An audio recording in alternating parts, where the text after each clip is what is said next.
Hi everyone, today I'm cooking Nigerian jollof rice.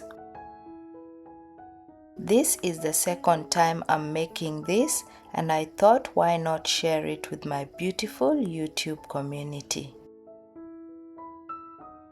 I'll show you the step-by-step process of how I make it. I've watched several jollof recipes over the years, but I will share the 2 recipes that helped me the most. Feel free to check them out in the description below. Ripe Roma tomatoes, red capsicums, red onions, fresh ginger and garlic are the best to use for Nigerian jollof. I skipped the chili, but if you like the heat, check out the recipes linked in the description. I think they used either scotch bonnet or habanero peppers. The full ingredient list and quantities used are also in the description, so let's get straight into the process. I already cleaned and cut the chicken, so I boil it with aromatics, spices, herbs, seasoning, and salt. I used half an onion, ginger, curry powder, thyme, vegeta, salt, and garlic.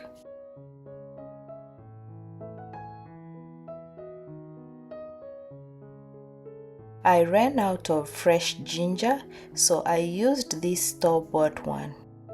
I love this brand because it smells like fresh garlic. I add a little water and cover it. Then I let it simmer on low for 10 minutes as I prep the rest of the vegetables.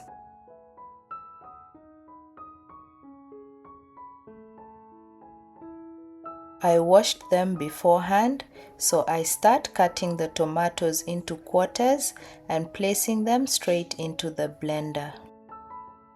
I like to remove the eye of the tomato out of habit, but since this will be blended, you don't have to remove it.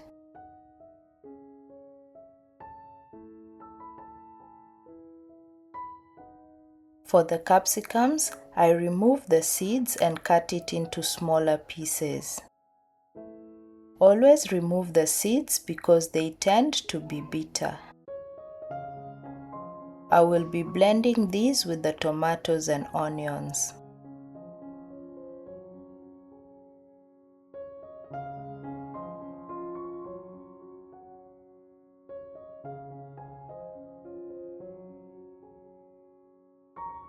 I cut half an onion into smaller chunks, reserving 1½ onions.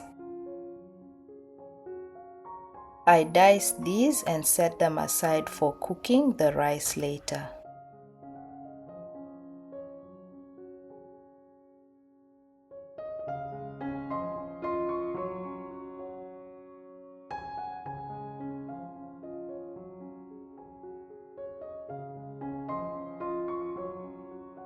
At the 10-minute mark, the chicken is still hard, so I add a little water and cook it for 5 more minutes.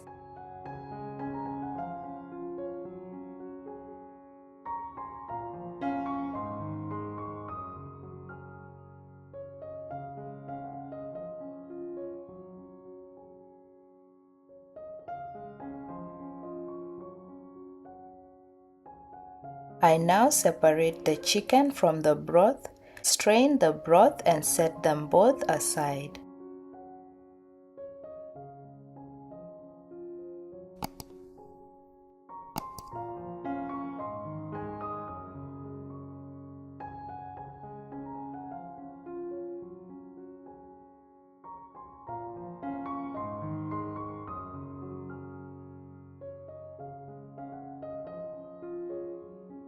I blend the tomatoes, capsicums and onions and pour it into the pot.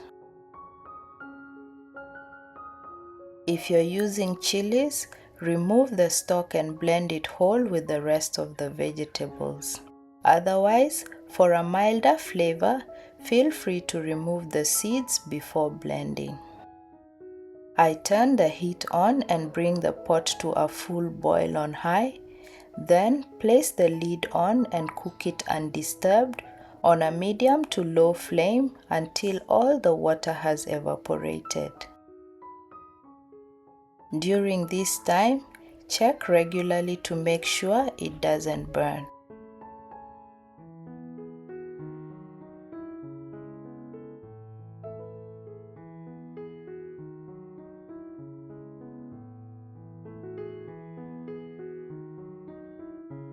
Once you're left with this, set it aside and move on to the next step, which is frying the chicken.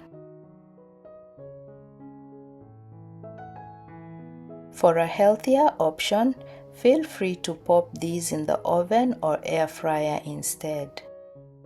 I'm frying the chicken so that I can use the oil from frying the chicken to cook the rice, which adds a deep flavor to it.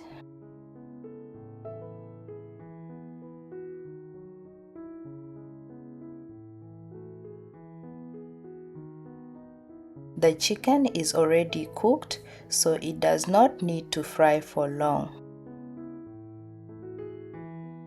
Once it achieves this golden color, remove it onto a paper towel lined plate to drain excess oil.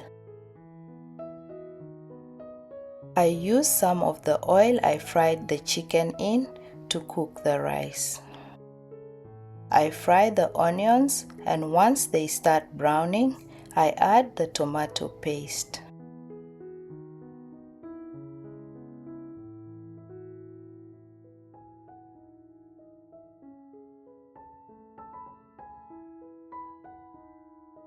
Fry for 10 minutes or until the tomato paste separates from the oil.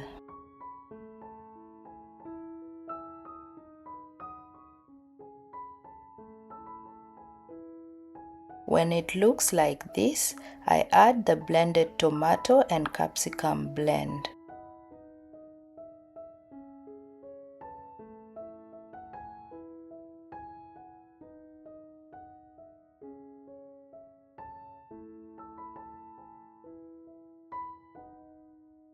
I also add the chicken seasoning cubes, thyme, curry powder, bay leaves, chicken stock, and salt.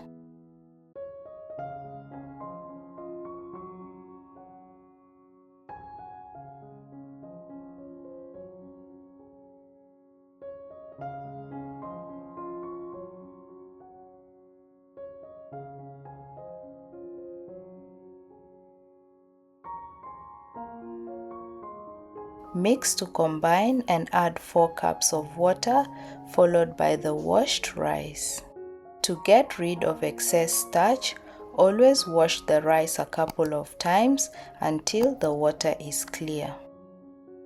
Though the rice to water ratio for basmati is 1:2, I'm using a total of 5.5 cups of liquid. 1.5 cups of this is the chicken stock. This is enough to soften the rice, but the steam will finish cooking the rice. I like to measure the water to have far more control of the amount to prevent adding too much. I taste and adjust the salt as needed. I mix to combine and bring this to a boil on high heat, then cook on low until all the water is absorbed. At this point, the rice is not fully cooked. Since the water is fully absorbed, I turn the heat off so the rice doesn't burn. Then I stir it and cover it with foil to trap the steam.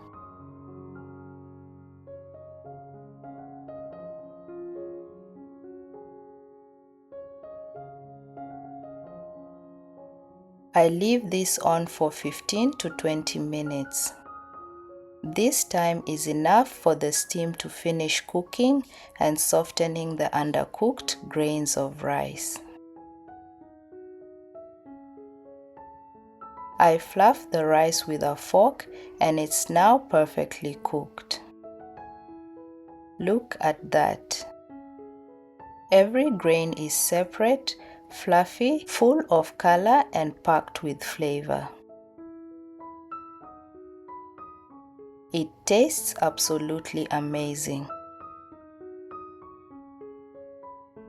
This sweet jollof is perfect for kids and it's also good for those who don't like spicy food.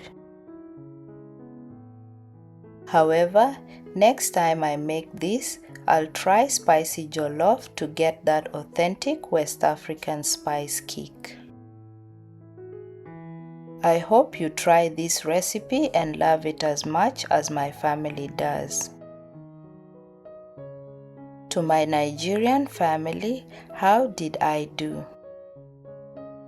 Is this good enough to earn me a spot in Nigeria, or should I go back to the drawing board and keep practicing? This is all I have for you today. Please like, comment and share this recipe with someone who loves simple recipes. I hope you try it and love it as much as my family does. Thanks for watching Acedo's Kitchen. If you'd like more of my simple recipes, remember to subscribe and tap the notification bell to be alerted whenever I post a new video.